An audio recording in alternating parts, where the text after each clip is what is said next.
Olá, meu nome é Camila e eu vou mostrar como os domínios eletrônicos determinam a geometria molecular para 2 e 3 domínios. Vou usar balões para representar, os balões menores para domínios ligantes e os balões maiores com um X para domínios não ligantes.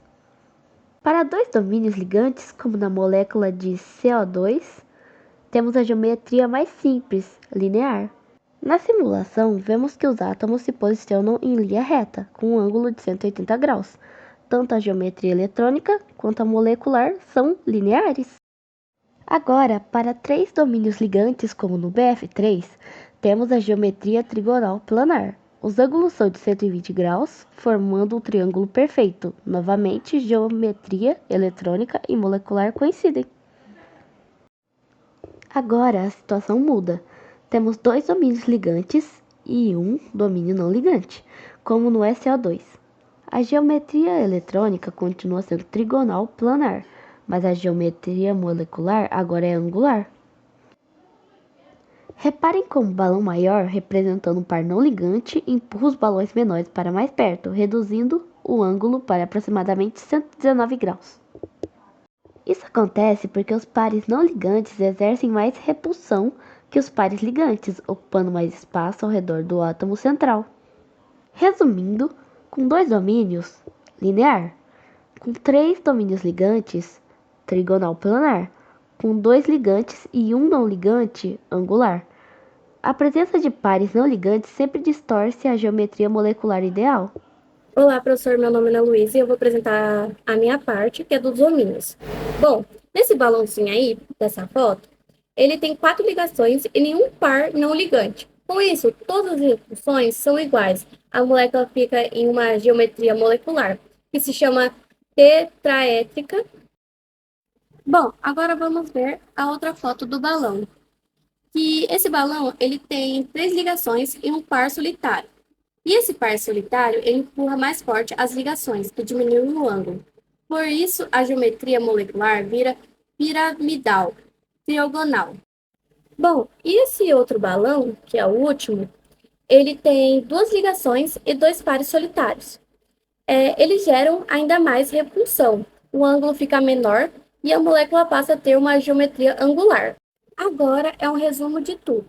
Mesmo mudando de molécula geométrica, eletrônica continua sendo tetraétrica nos 3 casos, porque todos têm 4 domínios eletrônicos ao redor do átomo central. E o que muda é só a geométrica molecular, pois os pares não ligantes alteram o formato final. E foi isso. Agora eu vou apresentar as geometrias moleculares que possuem 5 e 6 domínios eletrônicos.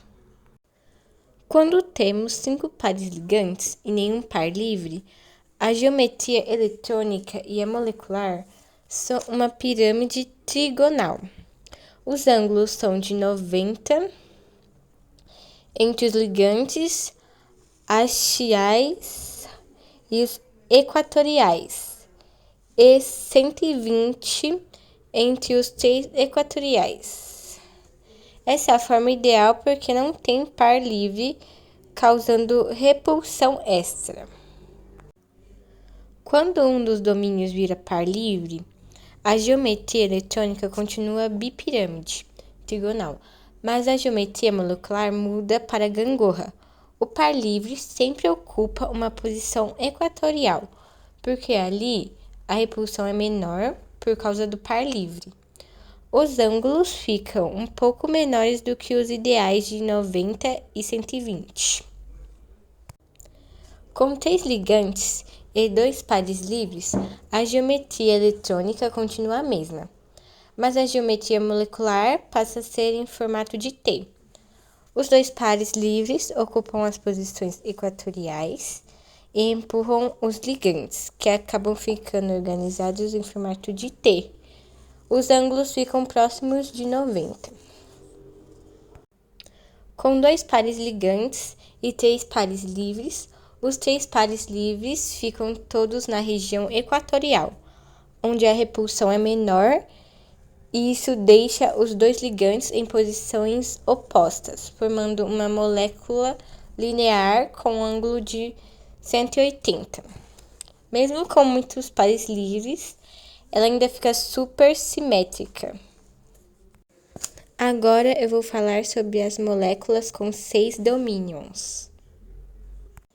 Quando temos 6 pares ligantes, a geometria eletrônica e a molecular são octaédricas. Os ângulos são todos de 90 e a estrutura é totalmente simétrica porque não há pares livres. Aqui, a geometria eletrônica continua octaédrica, mas com um par livre, a geometria molecular vira uma pirâmide de base quadrada. O par livre fica em uma das posições axiais e empurra os outros ligantes, formando uma estrutura levemente distorcida.